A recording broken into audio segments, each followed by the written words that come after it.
Hola, bienvenidos todos y todas a una nueva sesión de Pensándolo Bien, programa de análisis jurídico que se origina desde la Facultad de Derecho, desde su restaurante Inter Arrope. Hoy me acompaña nuevamente Carlos Ramos González. Hola, Carlos. Buenas tardes. Yanira Reyes. Hola, buenas tardes. Y que les habla, Julio Fontanet. Vamos a estar hablando de dos temas que tienen mucho impacto tanto en Puerto Rico como en los Estados Unidos. En los Estados Unidos se está discutiendo el tema de la aportación de armas de fuego en virtud de la segunda enmienda.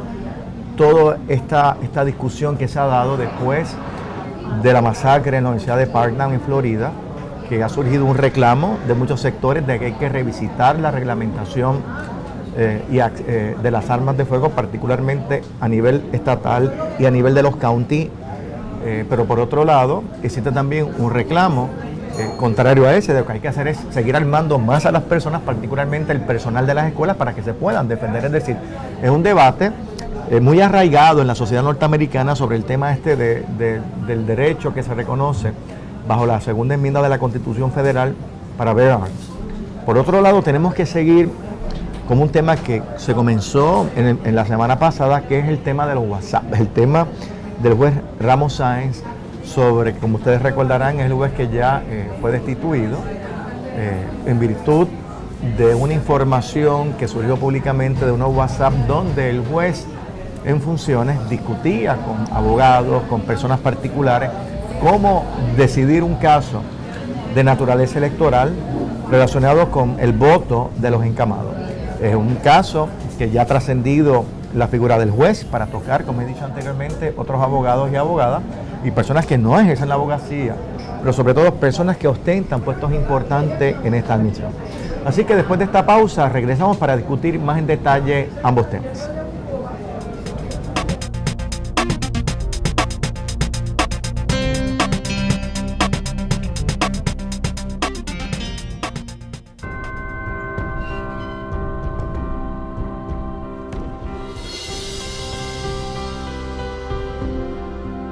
Hace 100 años comenzó a trazarse un camino en San Germán, Puerto Rico.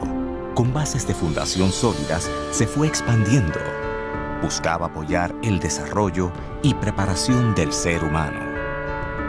Miles de caminantes lo han tomado y a través de cada uno de ellos crece, explora, evoluciona. Pasa por retos, triunfos y logros que lo fortalecen a cada paso. Hoy, el camino de la Universidad Interamericana continúa en los pasos de las nuevas generaciones y mira hacia el futuro con optimismo, ya que con una preparación sólida, avanzada y de valores, se transforma el camino de Puerto Rico. Universidad Interamericana, 100 años haciendo caminos. Para mí el estudiar en la Inter, específicamente en la Escuela de Aeronáutica, es progreso. Hoy día el piloto es más bien un administrador de los sistemas dentro de la cabina y esto requiere que el piloto piense y actúe de una forma diferente. Me siento segura que estoy recibiendo una preparación de alta calidad. Al final llegué a la conclusión de que si yo lo que quería era una carrera profesional completa, yo tenía que estudiar en la Inter. La Inter es una universidad con programas académicos que se adaptan a las necesidades educativas actuales. Somos una universidad que avanza rápidamente, a la par con los cambios tecnológicos y retos que presenta el siglo XXI. Somos una universidad centenaria que prepara los futuros talentos que guiarán el destino de la sociedad puertorriqueña. Somos la Inter, una universidad completa. Somos tu mejor elección.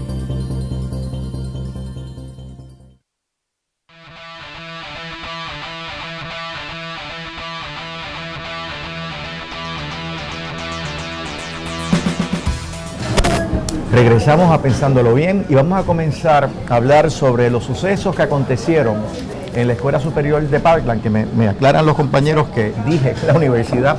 Debe ser todavía que tengo el horario de California, llegué como a las 4 de la madrugada y evidente, todavía estoy un poco afectado por el cambio de hora. Pero bueno, fue un hecho harto conocido, donde murieron 17 niños y niñas de escuela superior, algunos maestros también, que también asumieron un rol muy heroico durante la controversia.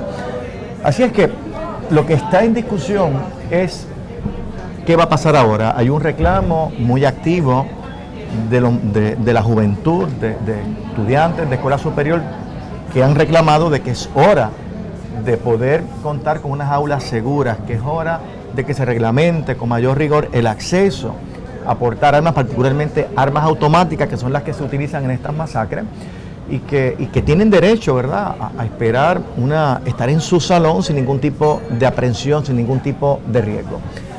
Sabemos que en Estados Unidos uno de los hechos más sensitivos, particularmente cuando se aspira a la presidencia de Estados Unidos por el Partido Republicano, es garantizar el ejercicio pleno de ese derecho, es decir, el derecho a bear arms, que es un derecho que surge de la segunda enmienda de la Constitución Federal, y que me parece, Carlos, que sería bueno comenzar con un poco de resumen, el caso de Heller y el caso de McDonald, que un poco hablan sobre cuándo se convierte esto en un derecho individual, primero oponible al gobierno federal, y cuándo ese derecho fundamental entonces es también oponible a los estados y a los counties cuando deciden reglamentar la aportación y el uso de armas. Sí, fíjate, hasta el 2006, no me equivoco, que es cuando es el caso de Heller, que es el que va a resolver finalmente que el derecho a portar armas de la segunda enmienda de la Constitución de los Estados Unidos no es solo un derecho colectivo que pertenece a tener milicia, el derecho que se tiene a que haya un ejército, que incluso cada estado pueda participar de ese proceso de la defensa de la nación.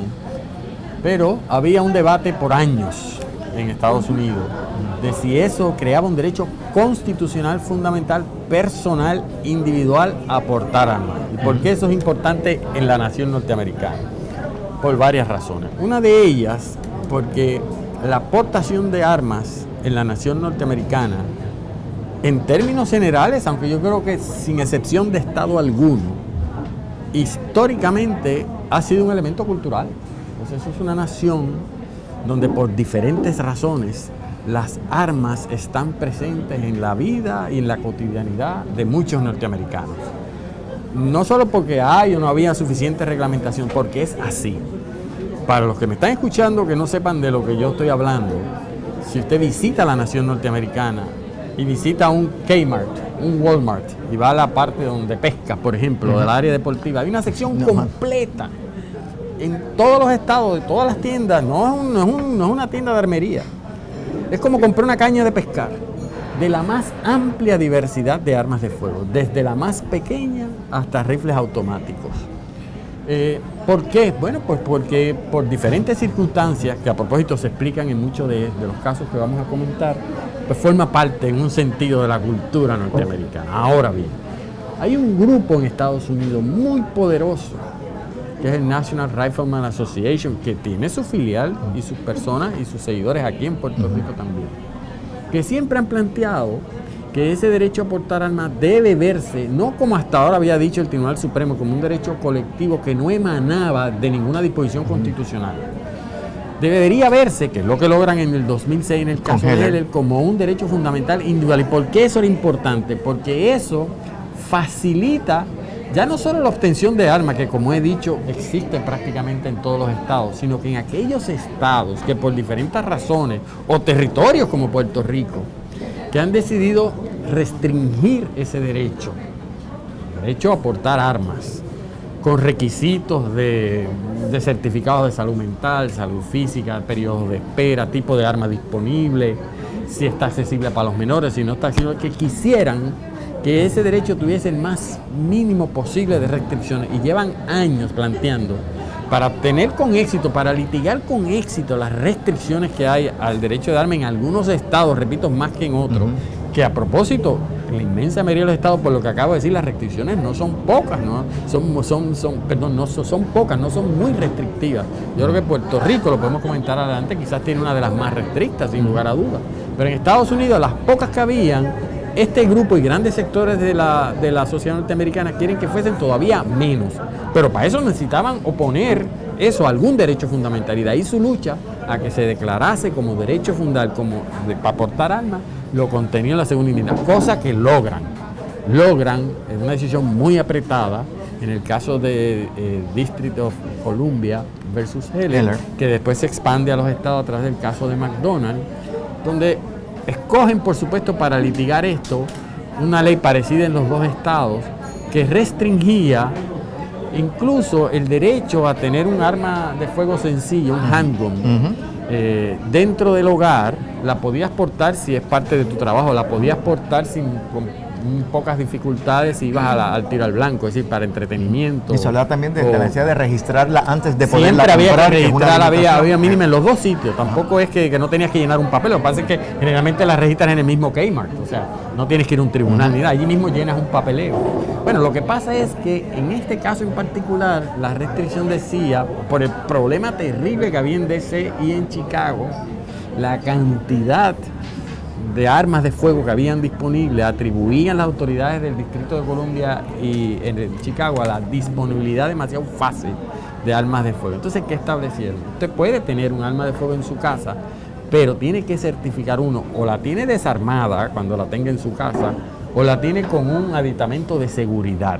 Es decir, la puedes tener, pero no te lo voy a hacer tan fácil. Y ese es el caso que coge el Tribunal Supremo para decir que en efecto es una restricción que sonaba fortísima, o sea que en mi caso yo la tenga que tener desarmada, para decir hay restricciones demasiado grandes, y ese es el caso que coge el tribunal para entonces analizar si eso es inconstitucional, no porque sea arbitraria, no porque viola mi derecho de propiedad, sino porque viola un derecho más fundamental todavía, que es decir por primera vez que viola un derecho fundamental a defenderme, incluso en mi casa, con un handgun, que pueda usarlo en mi casa para defenderme contra la verdad, contra una posible comisión de un delito, y que lo pueda hacer porque la segunda enmienda me proteja.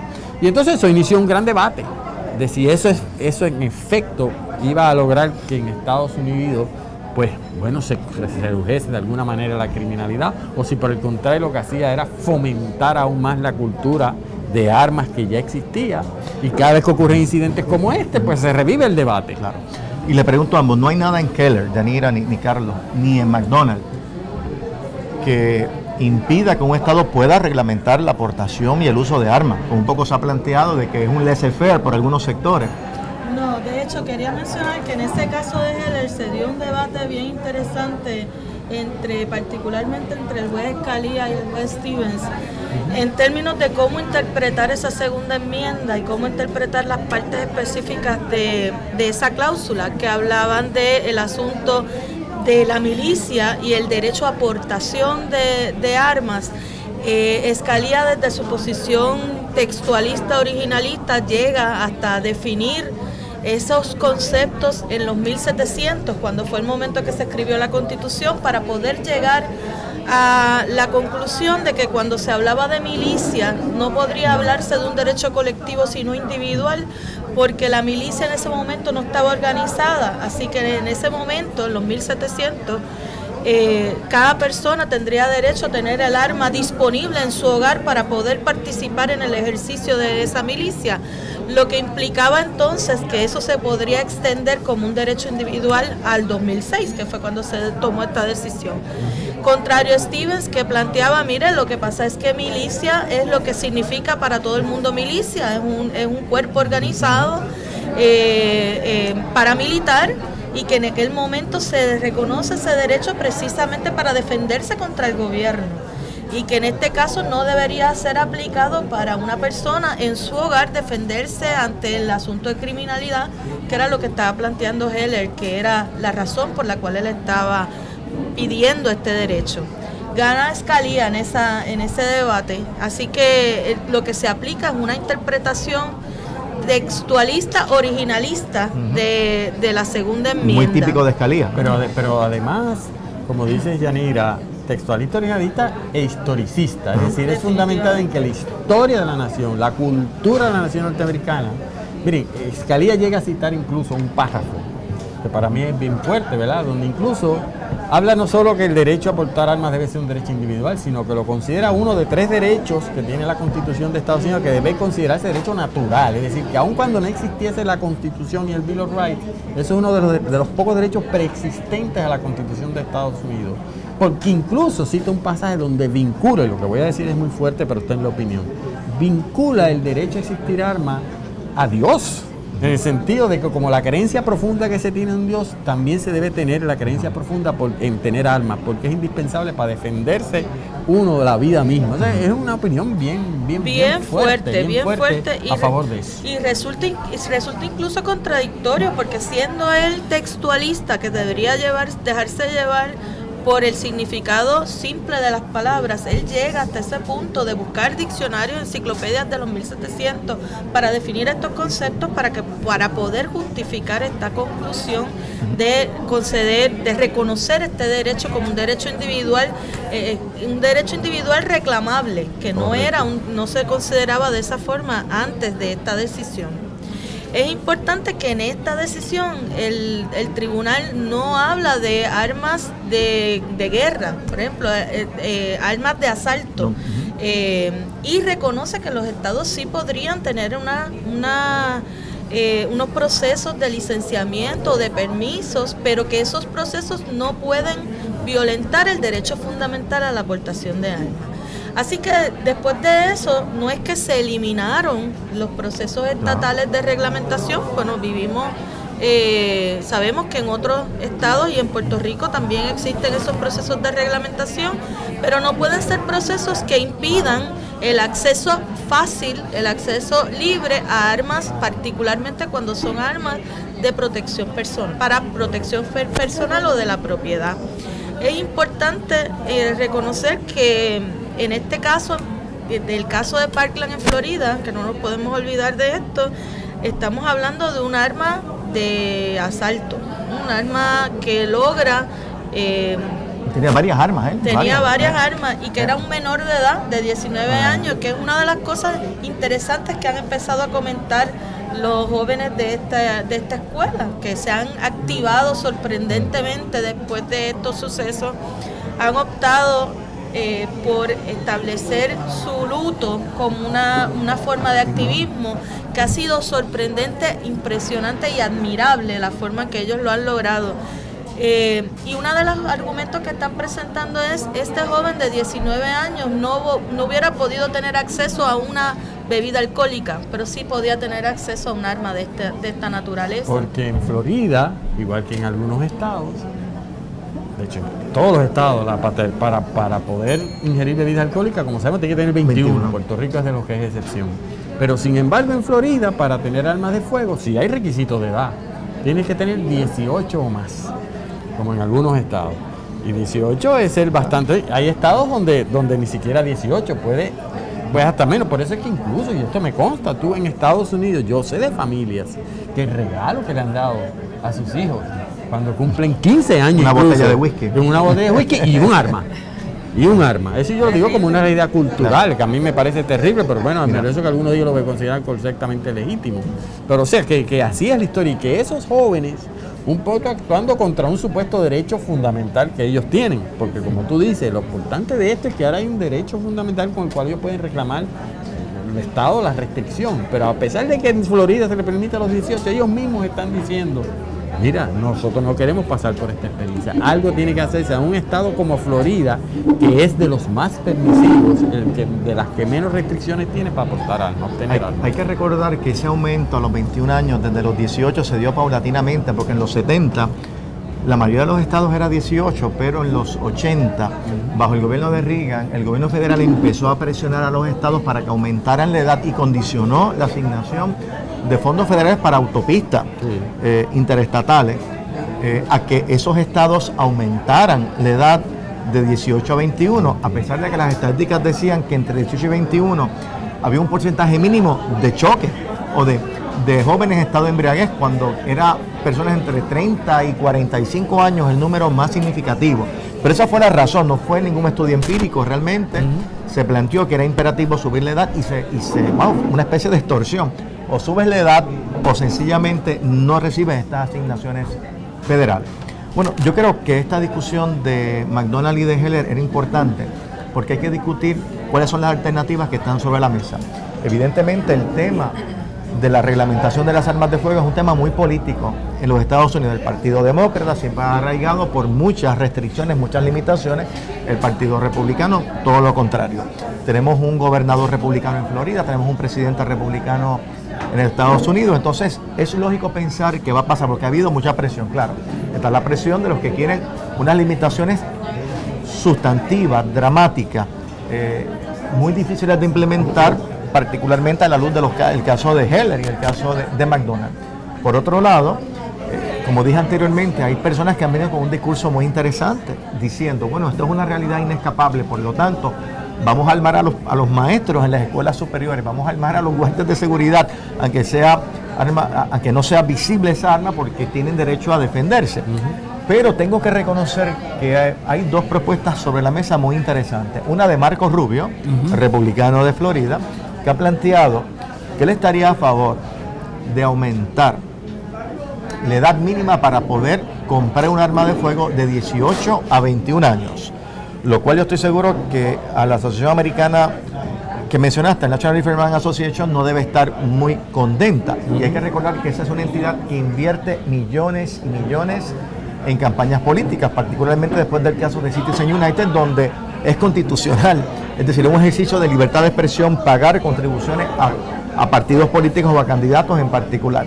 Así que esa es la de Marco Rubio, que es interesante, ha sido polémica, bien recibida por muchos demócratas, insuficiente para algunos de los muchachos que han sido portavoces de este proyecto, pero por lo menos expresando que va en la dirección correcta. Y la otra es de Trump. Trump ha expresado, después de las primeras reacciones, ¿verdad?, de que bueno, hay que facilitar las armas para los maestros, para los guardias de seguridad o los guardias escolares en las escuelas, ha planteado que él estaría a favor de que cuando vayas a adquirir una arma, la entidad, la armería, tenga la obligación de hacer un chequeo sobre tus antecedentes para ver si tienes algún problema mental, enfermedad mental, récord psiquiátrico. Claro, eso es un gran reto en términos de cómo se va a hacer accesible esa información, pero es decir, ese chequeo, ese cotejo de quién es la persona que está adquiriendo ese arma, claro que se requiere en muchos casos un driver line, una licencia de conducir con una referencia mínima. Así que esas son las dos propuestas que están más o menos sobre la mesa, pero evidentemente para el Partido Demócrata no creo que sea suficiente. Que déjame decirte que yo no me creo ninguna de las propuestas. Es decir, yo creo que esto es solo por el momento para apaciguar el movimiento estudiantil.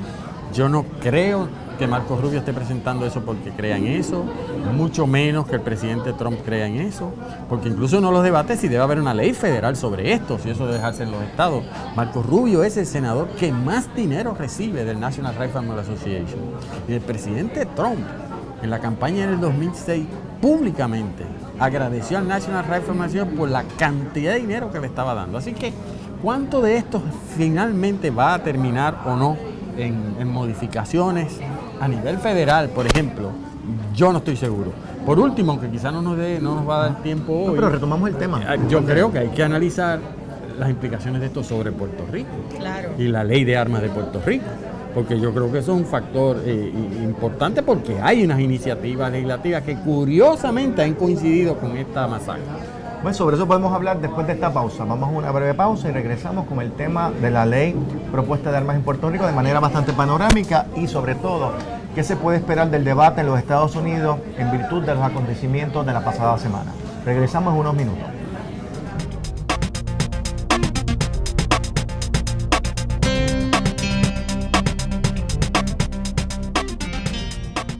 Para transformar la historia de nuestro país, tienes que estar bien preparado.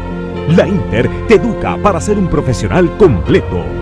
Somos una universidad de vanguardia, con programas de estudios que atienden las necesidades de nuestra sociedad actual. Estás a tiempo. Matricúlate ya en uno de nuestros 9 recintos en www.inter.edu. Triunfa con los mejores en la Inter.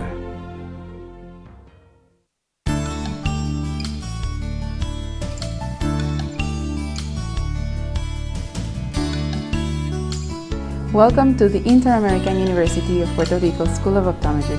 I'm Dr. Iris Cabello, Dean of Students Affairs. I would like you to join us on a simple adventure throughout the facilities and the student life. Thank you. The School of Optometry of the Inter-American University in Puerto Rico has been providing excellent education and services for 30 years. The bilingual nature of the School of Optometry places this optometry program in a unique educational position. Examinations, texts, and patient records are in English. Most of the lectures are also in English language. Spanish language skills are necessary for clinical service in the 3rd and 4th year program. Its student body represents more than 25 states and countries of the world, creating an international, multi-ethnic environment. Students are able to practice in hospitals and external clinical rotations throughout the United States. To the moment, the School of Optometry is the only school that holds an annual convention.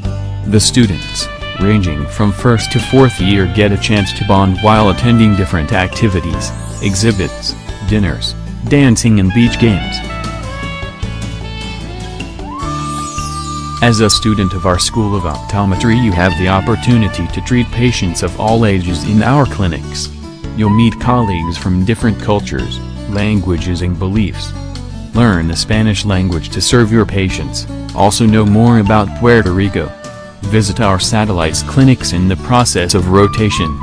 Through years of study you will see and learn about various diseases that affect vision and also do community work. In the pediatrics clinic, you can start seeing patients as young as 6 months old, till 18 years old. Also learning to manage patients with different special needs such as strabismus, ADHD, autism, binocular vision problems among other needs. In clinic, you will learn to do and interpret specialized exams like visual field, use the Optomap, that takes pictures of the retina, and evaluate the optic nerve, macula and the corneal topography. The Center of Access to Information, known as K, formerly known as the library, is on the 1st floor of the school building.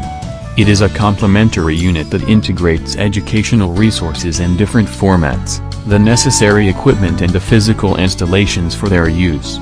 It supports the academic research and clinical programs of the School of Optometry.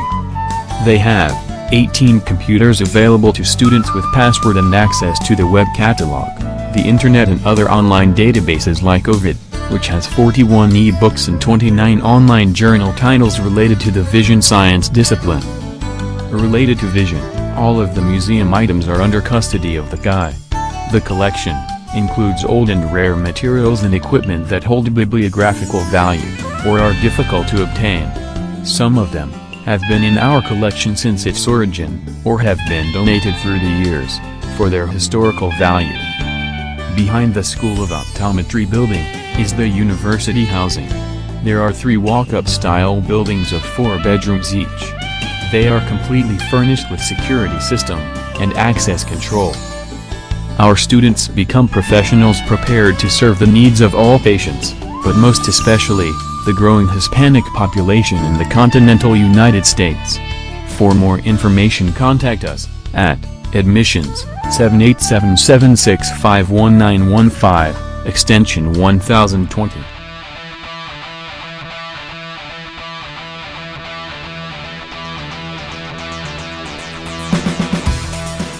De regreso en Pensándolo Bien, me acompaña Yanira Reyes, Carlos Ramos González, que yo soy Carlos Ramos González, un gran amigo, y este que les habla, Julio Fontanet Maldonado.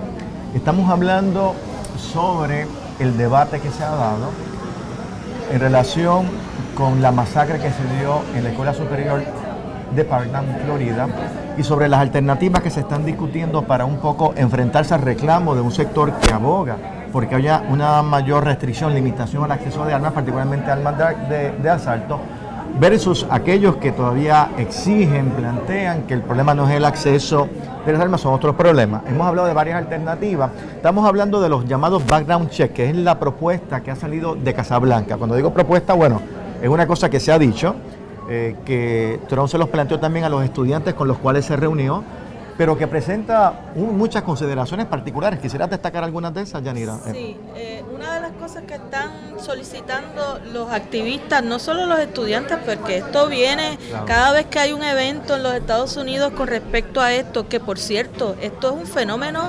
norteamericano. Esto es un fenómeno norteamericano que probablemente tiene que ver con la cultura que estaba hablando Carlos Ramos hace un rato.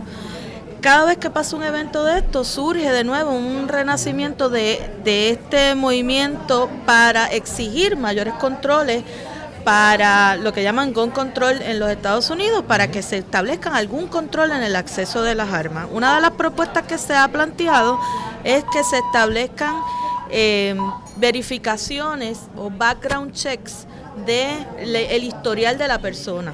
Pueden ser historial penal, eso es sencillo, ¿no? Porque eso es cuestión de buscar una certificación penal de antecedentes penales de esa persona. Y que no es un documento que es confidencial. Que no es y que se pide regularmente incluso para solicitudes de empleo.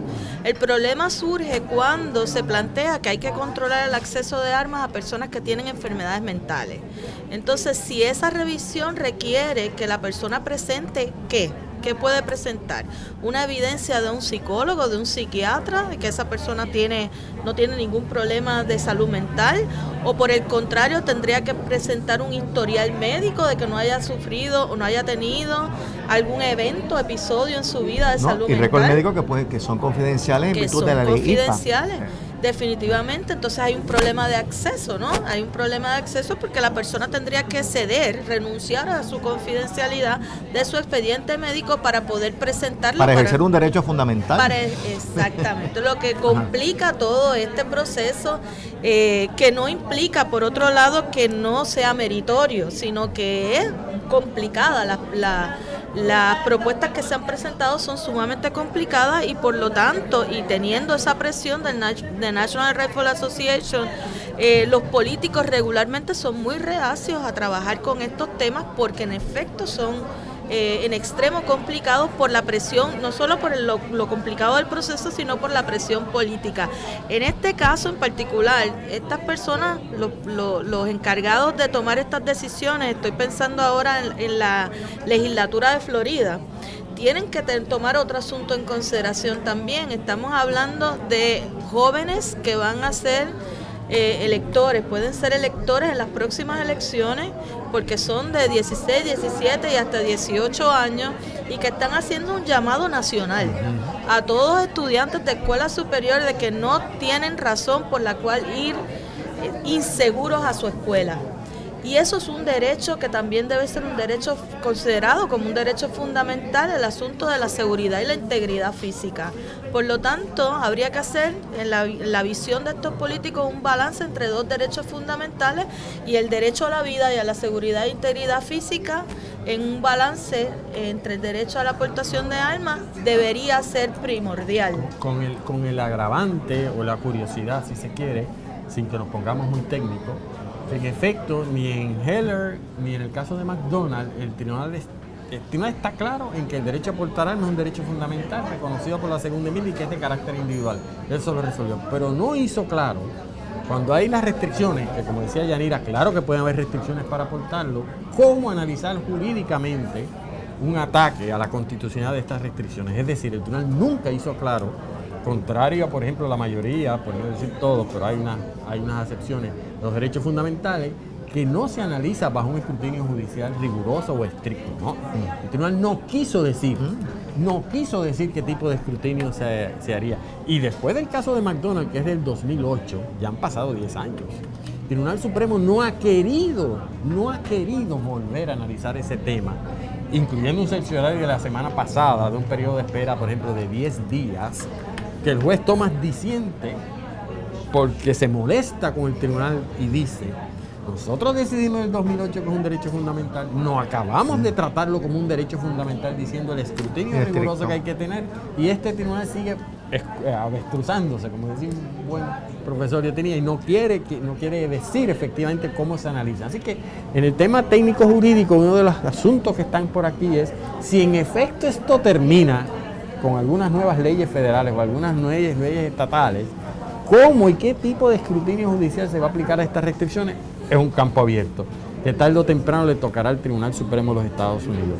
Y lo otro que quería comentar, bien importante lo que dice Yanira, porque no lo podemos subestimar, este asunto que sin duda se genera cuando hay masacres como esta en Estados Unidos, y a veces dura una semana, a veces dura un mes, una de las interrogantes en esta ocasión es que es la primera vez que yo recuerdo, salvo la guerra de Vietnam, cuando la época de la guerra de Vietnam, donde tenemos a los jóvenes menores, incluso de 18 años, movilizándose nacionalmente en Estados Unidos para promover un cambio de tal magnitud, una movilización de tal magnitud como la que ha habido en Florida, viajando cientos de millas, que aún un presidente como Trump, que el día que fue a visitarlos, como sabes, en la Florida, en el hospital, después por la noche regresó a una discoteca en Mar del Lago a bailar, es decir, que no tiene la sensibilidad que uno hubiese esperado, haya hecho que este presidente se ha visto forzado a reunirse con un grupo de hechos y padres a los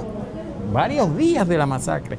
Es un fenómeno sociológico, yo creo importante, nuevo, que ya veremos cuán trascendente es, ¿verdad? Ya veremos cuán trascendente es. Y futuros electores, porque en futuros 2020 van a votar el estado de Florida, y un estado decisivo. Así mismo. Muy importante, y es bien impresionante de ese movimiento. Primero, que ha captado la atención nacional. Uno ve en las noticias, en los programas de televisión nacionales, y puede escuchar a estos jóvenes y se le parte el corazón a cualquiera, y son líderes distintos. Es algo que a mí me ha impresionado mucho cada vez que escucho uno de esos mensajes. Son jóvenes distintos, jóvenes latinos, jóvenes blancos, jóvenes negros, y tienen una visión de futuro tan clara. Una periodista le preguntó: ¿cómo te sientes con este asunto de que no hayan querido atender el proyecto de ley en la legislatura de Florida? Esto es algo que les decepciona, es algo que les hace pensar que no van a seguir tratando, y la contestación es más fuerte aún. Ellos dicen: no, esto lo que implica es que nosotros tenemos que seguir viniendo hoy y mañana y pasado mañana, y jóvenes diciendo: si tengo que salirme de la escuela, me salgo, porque esto es más importante, porque el cambio del país está en mis manos. Que ellos han asumido este asunto de que yo soy el futuro, en serio. Y no es la mera protesta en la calle. Como sabes, se organizaron. Por ejemplo, en el caso de la Florida, se distribuyeron en grupos de 5 para visitar cada senador o senadora o legislador del estado para cabildear. Y lo que tú dices, cuando dicen que esto ahora es que empieza, es que yo creo que no lo van a dejar caer. Es decir, si en efecto se genera un movimiento como el que aparentemente se va a generar, esto puede tener unas implicaciones interesantísimas en lo que finalmente resulta en Estados Unidos. Vamos por unos minutos a Puerto Rico, porque se ha presentado un nuevo proyecto de ley para enmendar la ley de armas, una nueva ley de armas. Las vistas públicas me parece que han sido... se ha demostrado mayoritariamente que hay mucha oposición por distintos sectores: Departamento de Justicia, Asistencia Legal, 2 sectores totalmente opuestos, con unas visiones distintas, pero en esto coinciden. De la exposición de motivos, Carlos, de esa ley, ¿qué se puede esperar? ¿Cuál es la orientación que tiene? Bueno, primero hay que aclarar que esa ley, ese proyecto de ley se presentó antes de esta masacre. O sea, esto no se presentó después. Y por lo tanto se presentó en un momento donde desde el punto de vista estricto derecho constitucional, pues ellos lo que dicen, y eso trata la exposición de motivos, es que la segunda enmienda de la Constitución de Estados Unidos aplica a Puerto Rico, crea un derecho fundamental a portar armas de carácter individual y personal, que no ha sido reconocido en Puerto Rico, y explican y hacen un análisis histórico, a mi juicio un poco parcial, de qué es lo que ha sucedido en Puerto Rico desde 1898 hasta nuestros tiempos, en qué momento fue efectivamente reglamentada las armas, en qué momento se desreglamentó el asunto de las armas en Puerto Rico hasta lo que tenemos al día de hoy. Pero todo el énfasis del proyecto de entonces es que hay que repensar la ley de armas para facilitar, no es que no van a haber controles, pero el propósito último es facilitar el ejercicio del derecho fundamental individual a portar armas, porque a su juicio varias de las disposiciones de la ley de armas de Puerto Rico pueden ser inconstitucionales y la ley completa tiene que reconceptualizarse. Yo creo que eso, después, sobre todo después de este debate, ahora y después de lo que ha habido en las vistas públicas y después que el gobernador que se expresó sobre ese proyecto después de lo de la masacre, no antes, por lo menos después de lo de la masacre, y ya ha dicho que él no quiere liberalizar, yo creo que ese proyecto, francamente creo que sus propulsores van a tener que repensarlo, reescribirlo, porque yo no sé cómo puedan modificarse todos los detalles en un proyecto muy extenso. Yo no lo he analizado en su totalidad, pero las premisas están establecidas en la exposición de motivos, y la exposición de motivos es una deliberalización de los requisitos. Así que yo creo que lo van a tener que repensar, el reconceptualizar. Y el momento no van a llegar a ninguna parte, ¿verdad? Ahora les pregunto, en cuanto a la actual legislación que existe en Puerto Rico de ley de armas, que podemos quizás estipular que es de las más restrictivas en los Estados Unidos, ¿piensan ustedes que podría pasar un sedazo a la luz de la doctrina de los casos de Heller y McDonald? Bueno, fíjate, la ley de armas en particular tenemos que preguntar, yo no soy un especialista en la ley de armas, tenemos que preguntarle a compañeros como Abelardo Bermúdez, para que hoy es juez, que ha escrito sobre las leyes especiales, incluyendo la ley de armas. Es una ley muy técnica. Si le preguntas a un confinado puertorriqueño, y me consta, o a una confinada que yo le he hecho, tal y como está, la ley de armas incluso es terrible, aún con las restricciones, porque cualquier uso de arma ilegal tiene unas implicaciones no solo en la pena, sino que por ahí para adelante en la concesión de libertad bajo palabra, en la concesión de privilegios, aun cuando la ley de armas, por ejemplo, del conocimiento que yo tengo de la ley, todavía mantiene una presunción vieja de que si te sorprenden con un arma ilegal en un carro, se presume que todos los que están en ese auto tienen, pues aun cuando está en una situación así, te la ponen en tu historial delictivo y eso te tiene unas implicaciones terribles. Claro, pero hay otras restricciones también. El acceso y la compra. Correcto, es otra cosa.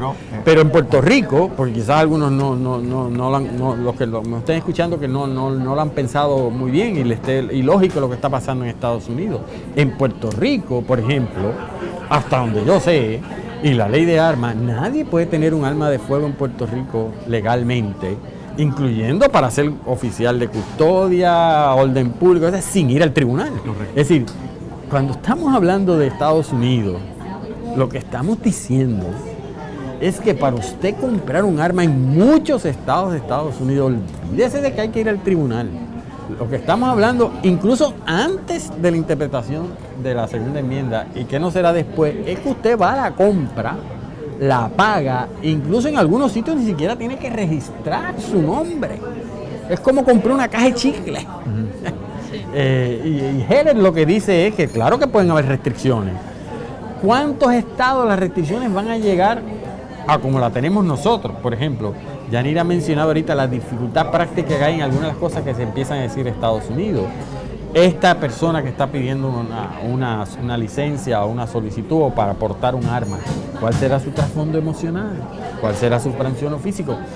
Yo no recuerdo que la ley de armas en Puerto Rico te requiere un certificado de un psicólogo o un psiquiatra, pero te requiere ir a un tribunal a testificar y explicar por qué tú necesitas ir ahí. Por lo menos hay un sedazo. Consulta a los vecinos. Hay una investigación que tiene que hacer la policía. Que a propósito, muchos de los propulsores de la segunda enmienda en Puerto Rico creen que eso lo hace oneroso.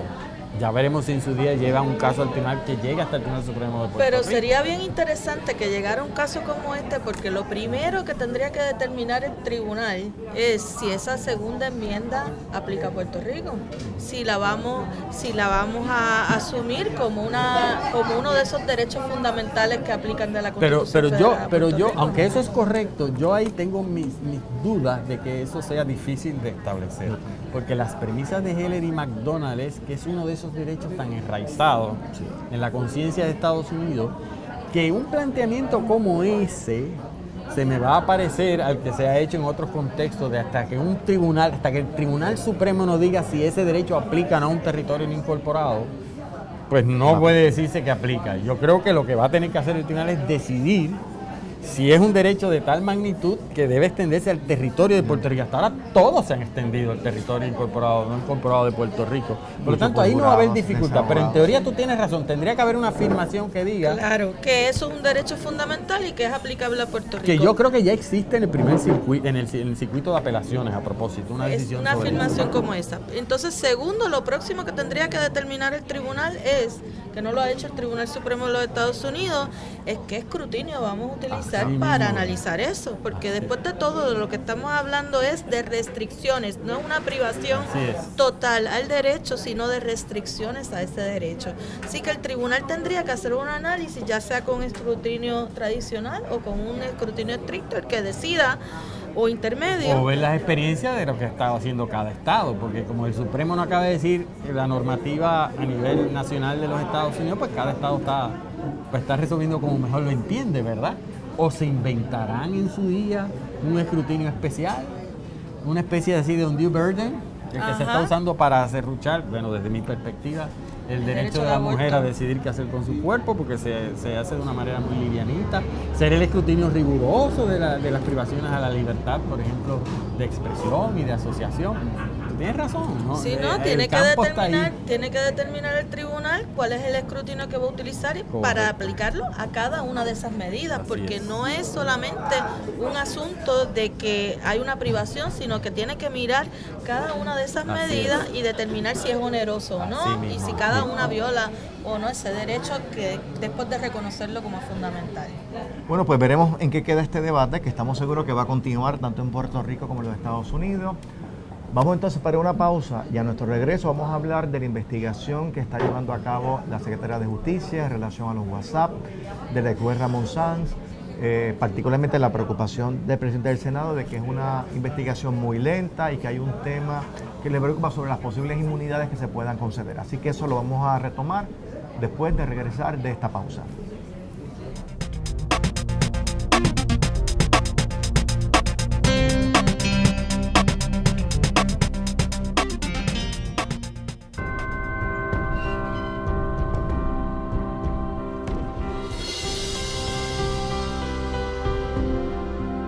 Hace 100 años comenzó a trazarse un camino en San Germán, Puerto Rico. Con bases de fundación sólidas, se fue expandiendo. Buscaba apoyar el desarrollo y preparación del ser humano.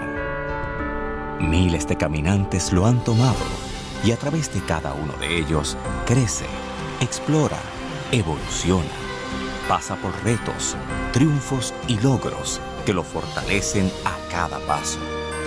Hoy, el camino de la Universidad Interamericana continúa en los pasos de las nuevas generaciones y mira hacia el futuro con optimismo, ya que con una preparación sólida, avanzada y de valores, se transforma el camino de Puerto Rico. Universidad Interamericana, 100 años haciendo caminos. Para mí el estudiar en la Inter, específicamente en la Escuela de Aeronáutica, es progreso. Hoy día el piloto es más bien un administrador de los sistemas dentro de la cabina y esto requiere que el piloto piense y actúe de una forma diferente. Me siento segura que estoy recibiendo una preparación de alta calidad. Al final llegué a la conclusión de que si yo lo que quería era una carrera profesional completa, yo tenía que estudiar en la Inter. La Inter es una universidad con programas académicos que se adaptan a las necesidades educativas actuales. Somos una universidad que avanza rápidamente, a la par con los cambios tecnológicos y retos que presenta el siglo XXI. Somos una universidad centenaria que prepara los futuros talentos que guiarán el destino de la sociedad puertorriqueña. Somos la Inter, una universidad completa. Somos tu mejor elección.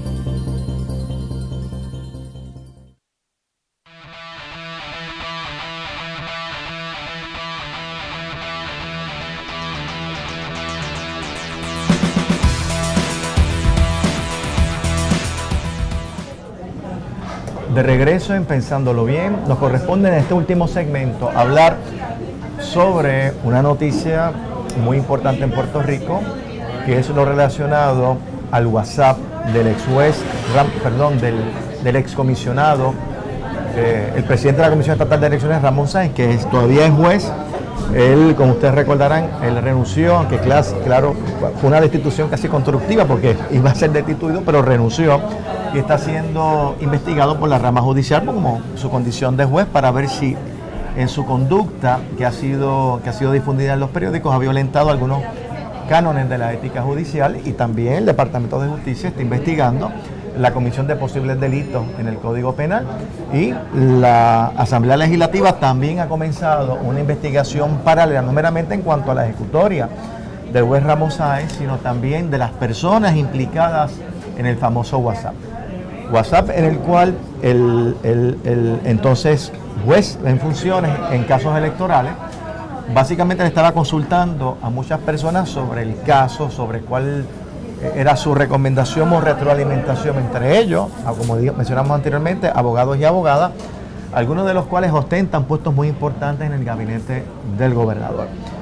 En ese sentido, en ese contexto, es que ha surgido una preocupación del presidente del Senado, que ha estado muy activo en esta denuncia, en que le está pidiendo a la Secretaría de Justicia agilidad en este proceso y sobre todo que la investigación que se hace en el Departamento de Justicia no puede implicar que el Senado no tenga la potestad constitucional de investigar paralelamente este incidente. Yo creo que sobre eso tenemos que comentar algunas cosas. A mí me recuerda mucho, Carlos, esta dinámica, la que se dio allá a principios de los 80, como consecuencia de los hechos acontecidos el 25 de julio de 1978, que fue los asesinatos del Cerro Maravilla, donde en aquel momento el Senado, que era presidido por Miguel Hernández Agosto, y el gobernador era Carlos Romero Barceló, comienza una investigación para el esclarecimiento de esos hechos.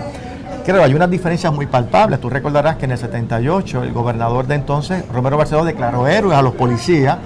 No había el Departamento de Justicia básicamente determinó que las personas asesinadas murieron en legítima defensa por parte de los oficiales de la policía. Es decir, la posición oficialista del gobierno es que allí no había pasado ningún crimen por parte del Estado.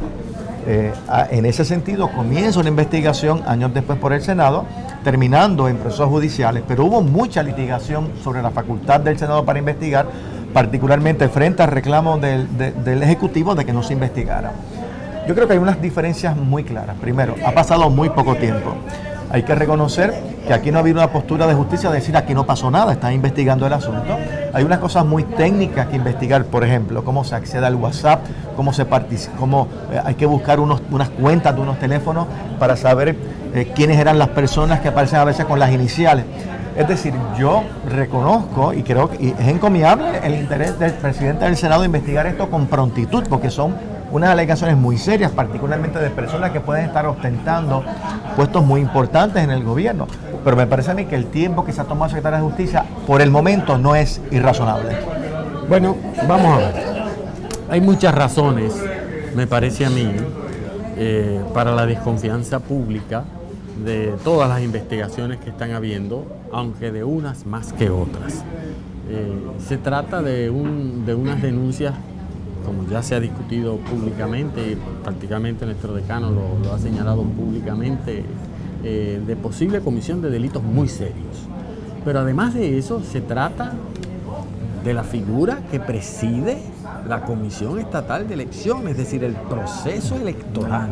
Eso es una cosa extremadamente seria que sale a la luz pública porque de alguna manera un senador se entera y lo trae a la prensa. Yo creo que eso es de tal magnitud que debió requerir de inmediato la acción del secretario de Justicia de que iba a investigar, pero eso no ha sido así.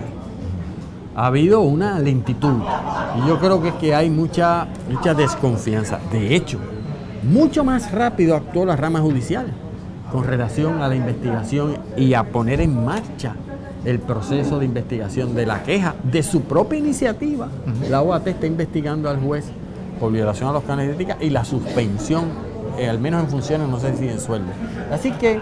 Pero acuérdate que la investigación de justicia trasciende a Ramón Sáenz, implica a otras personas. Lo sé, pero lo que te quiero decir que yo creo que un poco la desconfianza, dejando a un lado los temas políticos pequeños que puede haber entre los personajes envueltos, entre el presidente del Senado y el gobernador, yo creo que la desconfianza emana de esa ausencia de más prontitud, de un pronunciamiento más fuerte, por ejemplo, de esa exigencia, de ahí que yo creo que viene, de cuando se citó al senador, ese énfasis para que fuera a la Cámara ya a declarar, ese énfasis que dice él que hicieron en revélame tu fuente, cuando si eso fuese importante o determinante a los fines de la posible comisión. Es decir, hay una serie de circunstancias que hacen que se haya creado desconfianza y yo creo que es lo que hace que el Senado también haya puesto un término de 30 días que dice la resolución del Senado o lo que informó el presidente, o que se puede extender.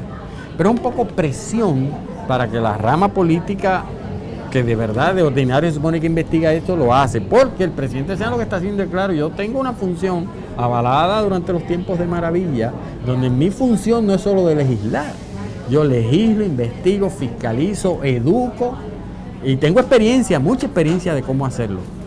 ¿Cómo va a terminar esto? A mí, francamente, me llama poderosamente la atención que hay tantos sectores investigando. Ya lo hemos dicho anteriormente. Aquí está el Departamento de Justicia, aquí está la Asamblea Legislativa, que a propósito La experiencia dice que sin duda, si lo hace como lo hizo durante los tiempos de mayoría, puede armar un proceso de investigación con representantes de mayoría y minoría y con un investigador que sí, de manera extraordinaria, porque ya se hizo una vez. Aquí está la Oficina de Ética Gubernamental investigando desde el punto de vista de ética gubernamental los posibles empleados públicos. Aquí está la OAT y la rama judicial investigando el asunto. Aquí está posiblemente, por lo menos ya lo ha dicho y lo ha ratificado durante el día de hoy, la fiscal federal, el FBI investigando si hay posible comisión de delitos federales. Es decir, aquí hay muchos organismos, entidades investigando este asunto. Bueno, pues ojalá que termine. Yo creo, y la Comisión Estatal de Elecciones también va a hacer su investigación interna. Yo creo que el asunto, Julio, es bien serio y desde ese punto de vista ponerle presión a la que se supone que sea la más importante de todas, claro, que es la de... Pero lo que pasa es que la experiencia histórica, no digo yo con este gobierno, con todos los gobiernos, por eso se hizo la ley de fiscal especial independiente, la confianza que hay del gobierno investigándose a sí mismo, la rama ejecutiva, no es buena. No es buena, esa es la realidad de nuestro país y por lo tanto yo creo que por eso hay la presión. Incluso hay quien ha dicho, y yo creo que quizás con alguna razón, que una investigación de esta magnitud debería haber un consenso general en el país, rama ejecutiva, legislativa, judicial, para en su día nombrar, digo yo, un fiscal o un investigador independiente de verdad, que lleve esto a las últimas consecuencias, porque lo que estamos hablando es de la integridad del sistema electoral, de la imparcialidad, donde están implicados presuntamente una serie de personas, no con grado de culpabilidad, yo no estoy diciendo una cosa, pero están implicados en WhatsApp de lo poco que se ha publicado, que ahora mismo ocupan puestos importantes en el gobierno. No, yo quizás difiero un poco de ti en el sentido de que la presión al Departamento de Justicia yo creo que hay que ponérsela. Yo espero que reine la sensatez de que si no pueden hacerla en 30 días, actúen, ¿verdad? Les den más tiempo. Yanira. Sí, el asunto de la desconfianza con la manera en que el Departamento de Justicia ha manejado este tipo de investigaciones, yo pienso que es completamente justificada.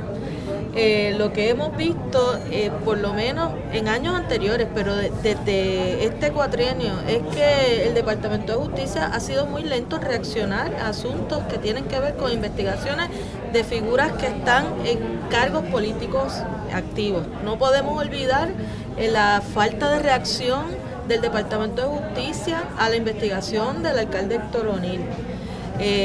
Y es un asunto de que parece como que tiene que ser forzada públicamente la mano del departamento para que actúe. Así que en ese sentido coincido con Carlos en que quizás esta presión de parte del presidente del Senado no venga mal en ese sentido para forzar esta investigación. Por otro lado, ya hubo un incidente extraño, ¿no? Porque una de las personas implicadas supuestamente en este WhatsApp es el Procurador General y ya la Secretaria de Justicia dijo, no, el Procurador General me dijo que tan pronto surgió esto, me dijo que él había estado ahí y que se salió. No ha contestado públicamente si esa acción fue posterior a que hubiera salido eso públicamente, si fue previo a asumir el puesto de Procurador General. No se ha contestado ese tipo de preguntas, así que se vio un poco como una protección de parte de la secretaria a este señor, al Procurador General. Así que en ese sentido, pues uno tiene que pensar en lo que estaba diciendo Carlos anteriormente en términos de cuál es la capacidad que tiene el Ejecutivo de investigarse a sí mismo. Después de todo, no podemos olvidar que para eso existen los llamados frenos y contrapesos en la Constitución, el asunto de la separación de poderes. Una de las funciones legítimas de la Asamblea Legislativa es la fiscalización de las otras ramas. Por lo tanto, esto es una acción completamente justificada, válida y legítima de la Asamblea Legislativa de investigar las otras ramas. Está así dispuesto constitucionalmente precisamente para que exista una fiscalización de rama a rama y es saludable dentro del esquema constitucional que las ramas se vayan fiscalizando unas a las otras. Así que en términos del poder de la Asamblea Legislativa está establecido desde los años 80 y es desde más Watergate. por lo menos en Puerto Rico, vimos una experiencia clara con el asunto del caso del Cerro Maravilla, pero en este caso en particular, por esto que estamos hablando, una investigación de la Asamblea Legislativa podría ser más fructífera y por lo menos aportar a la transparencia del proceso ante la visión pública. Bueno, a mí hay algo que me preocupa, lo que tú has dicho, Carlos, es que hay muchas entidades investigando, legislatura, justicia, posiblemente el gobierno federal. Y entonces, claro, existe una herramienta muy buena para el esclarecimiento de casos, que es la concesión de inmunidad. Que una vez alguien plantea, me haces una pregunta, yo no contesto, porque si contesto me autoincrimino, pues entonces tengo derecho a no contestar. Salvo que el Estado entonces me otorgue una inmunidad, entonces me puede compelir a mí a declarar. Entonces, claro, una preocupación que debemos tener todos es, ven acá, hay que ver a quién se le otorga la inmunidad, porque no puede ser, o sea, hay que ver, no se puede entregar o conceder una inmunidad muy acomodaticiamente, tener una persona que pueda esclarecer, que pueda aportar algo, no porque esta persona tiene un grado de empatía o de cercanía a una de las instituciones o estructuras que están investigando. Es decir, la inmunidad no es para concederse gratuitamente o arbitrariamente, hay que exigirle a una persona que aporte un elemento esclarecedor a esa investigación. Entonces, claro, yo cuando veo tanta gente investigando, cuidado, que entonces no tengamos a 10 personas con inmunidad y entonces no tienes a quién procesar, o la soga se parte por lo más fino. Yo creo que hay que ver realmente quién orquestó esto, quiénes son las personas de alto nivel que están envueltas, porque para mí esas son las que realmente una investigación seria debe tratar de identificar. Pues ese es el tema, ese es uno de los retos que yo creo que van a estar sobre nuestra discusión, que va a haber que estarlo pensando bien en las próximas semanas, porque yo creo que ese tema de las inmunidades, ya no de la legislativa, sino la inmunidad de testigos, va a salir agudizado por lo que tú dices, totalmente de acuerdo, y es un tema complicadísimo, no es un tema fácil, tema complicadísimo, que bueno, que yo creo que va a tener mucho que ver en esta investigación. Bueno, pues antes de irnos, que el tiempo nos ha traicionado, como siempre en este programa, porque pasa el tiempo muy rápido, tenemos unos anuncios que compartir con los amigos que nos ven y nos escuchan a través de las cámaras. Tenemos un libro sobre Intermujeres, Yanira. El Instituto de Estudios de Mujeres, Género y Derecho, Intermujeres, realizó una investigación por un periodo de 2 años sobre la violencia en las relaciones de parejas jóvenes, de jóvenes entre 13 y 18 años. Esa investigación se recogió en un libro y vamos a presentar ese libro el próximo 1 de marzo a las 5:30 en el recinto Metro de la Universidad Interamericana, así que les invitamos a todos y todas que estén con nosotros y nosotras allí el próximo 1 de marzo. Y también menciono que mañana viernes a las 4 de la tarde, el juez Gustavo Gelpi, que es profesor de esta facultad, presenta su interesante libro sobre su teoría de que ya tanto el Congreso como Casablanca, como el gobierno norteamericano, ya ha incorporado por sus propios actos a Puerto Rico. En esta ocasión Gustavo presenta el libro, pero acompañado del juez Torruella, que ha estado muy activo y diciendo unas cosas muy interesantes públicamente sobre este tema y otros temas. Va a estar también reaccionando, y el juez Luis Estrella también, del Tribunal Supremo de Puerto Rico, el juez asociado, va a estar también comentando. Así que va a ser una presentación, una perspectiva de 2 juristas, de 2 jueces del Tribunal del Primer Circuito de Boston y del juez Estrella, juez asociado de Puerto Rico. Solamente para añadir de una segunda actividad que deja a las 6, que es la presentación claro que sí, del primer volumen de la revista jurídica de esta universidad, bajo la dirección de la compañera Wilmaribet Otero, que se va a presentar a las 6. Todos los que participaron en ese volumen van a estar, esperamos, presentes para dar a conocer la última publicación de nuestra revista jurídica. Y ahora, a manera de terminar este programa, queremos compartir una nueva segmento que queremos establecer en el programa, que es, vamos a estar presentando a nuestros egresados. ¿Dónde están nuestros egresados? Estamos muy orgullosos de nuestros egresados haciendo cosas muy interesantes. Hoy le corresponde, en este debut de esta sección, a la doctora Jacqueline Font Guzmán, que fue mi estudiante, fue mi asistente de cátedra, es profesora en la Universidad de New Southeastern University en Nebraska. Ha estado escribiendo cosas muy interesantes. Tú leíste su artículo en el Washington Post, ¿verdad? Ha escrito en Washington Post y tiene un libro importantísimo sobre la ciudadanía americana de los puertorriqueños y el caso de Juan Mari Brás.